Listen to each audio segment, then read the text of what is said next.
1967 നക്സൽബാരി എന്ന ബംഗാൾ ഗ്രാമത്തിൽ ആരംഭിച്ച് അതിനുശേഷം കുറേ നാൾ കേരളത്തിലുമൊക്കെ നിറഞ്ഞാടി.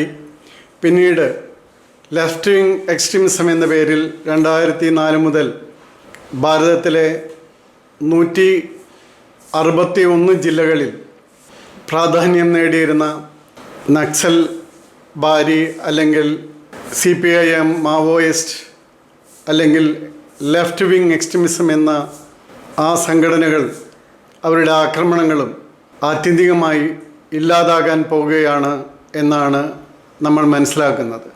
കേന്ദ്ര ആഭ്യന്തരമന്ത്രി ബഹുമാനപ്പെട്ട അമിത്ഷാ 2026 മാർച്ച് 31 ഇതിന് നൽകിയിട്ടുള്ള അവസാന തീയതി.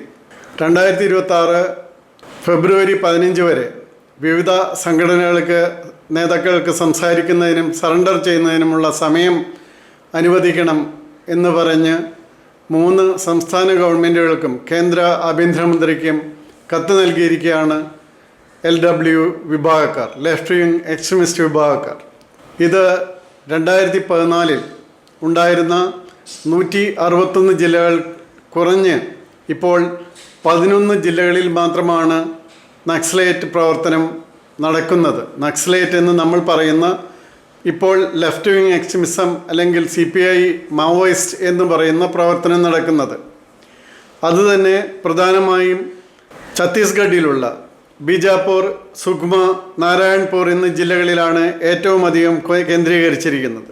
കേരളത്തിലെ കാര്യം പറയുകയാണെങ്കിൽ 1967 തുടങ്ങിയ കുന്നിക്കൽ നാരായണനും അതുപോലെ അദ്ദേഹത്തിൻ്റെ ഭാര്യയും അദ്ദേഹത്തിൻ്റെ മകളും അതുപോലെ KP നാരായണൻ, അജിത, ഫിലിപ്പം പ്രസാദ്, ഗ്രോവാസു, വേണു, വർഗീസ്, നക്സൽ വർഗീസ് എന്നിവരെയൊക്കെ ചേർന്ന് തുടങ്ങിയ നക്സലൈറ്റ് പ്രസ്ഥാനം ഏകദേശം 1972 ആയപ്പോഴേക്കും തീർത്തും ഇല്ലാതായി.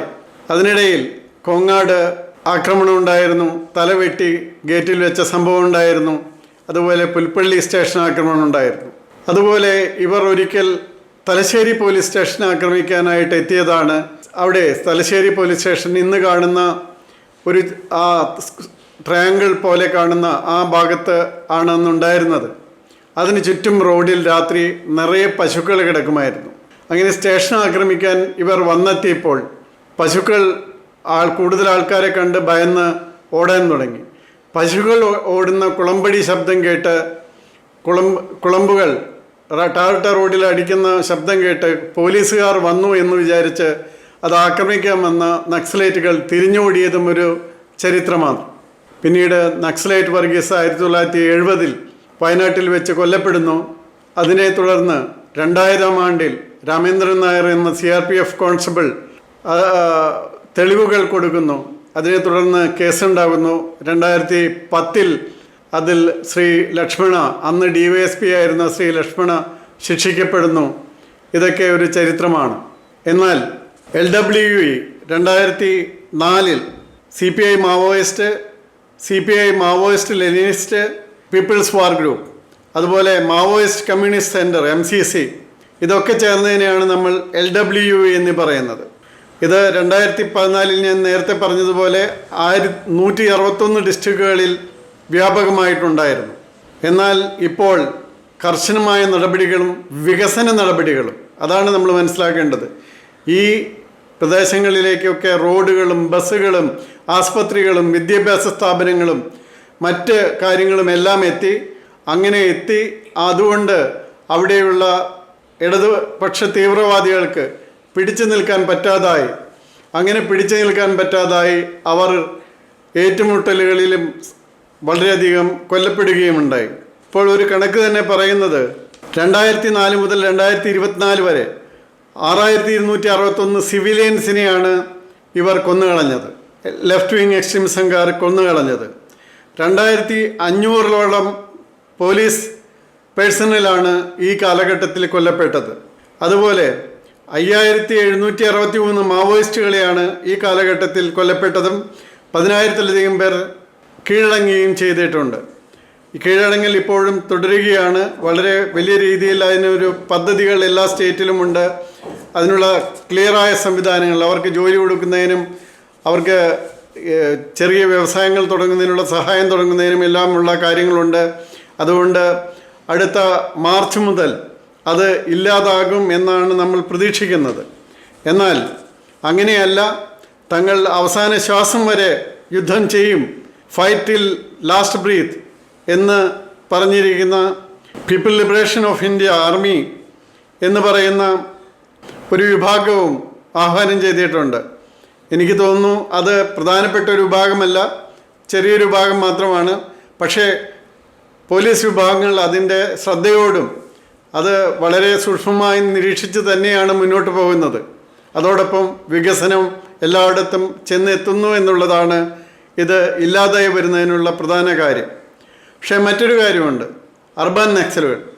ഇപ്പോൾ അർബൻ നക്സലുകൾ വളരെയധികം കൂടി വരികയാണ്. കാരണം ഇവരോട് ആ ഫീൽഡിലെ നക്സലൈറ്റുകളോട് ആഭിമുഖ്യമുള്ള, ഫീൽഡിലെ മാവോയിസ്റ്റുകളോട് വളരെയധികം ആഭിമുഖ്യം പുലർത്തുന്ന, അവർക്ക് വേണ്ടി വാദിക്കുന്ന, അവർക്ക് വേണ്ടി ഫണ്ടിങ് നടത്തുന്ന വളരെയധികം പേർ അർബൻ ഏരിയകൾ, മുംബൈ പോലുള്ള സിറ്റികളിൽ നമ്മൾക്കറിയാം, പലരെയും അറസ്റ്റ് ചെയ്തു, ചിലർ കസ്റ്റഡിയിലിരിക്കെ പിന്നീട് ഹോസ്പിറ്റലിൽ വെച്ച് മരിക്കുകയൊക്കെ ഉണ്ടായി.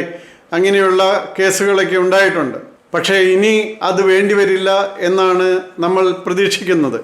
കാരണം അവർ മിക്കവാറും ജില്ലകളിൽ ഇല്ലാതായി കഴിഞ്ഞു. ഇനിയുള്ള 11 ജില്ലകൾ, പ്രത്യേകിച്ചും ആ 3 ജില്ലകൾ ഛത്തീസ്ഗഡിൽ ഒഴികെയുള്ളത് തീർത്തും അടുത്ത് തന്നെ ഇല്ലാതാകും എന്നാണ് മനസ്സിലാകുന്നത്. ഇനി 5-6 മാസം കൊണ്ട് അവർ തന്നെ പൂർണ്ണമായിട്ടും സറണ്ടർ ചെയ്ത് ഇന്ത്യ ഒരു റെഡ് അലർട്ടിൽ നിന്ന് വിമുക്തമാകും എന്നാണ് നമ്മൾ പ്രതീക്ഷിക്കുന്നത്.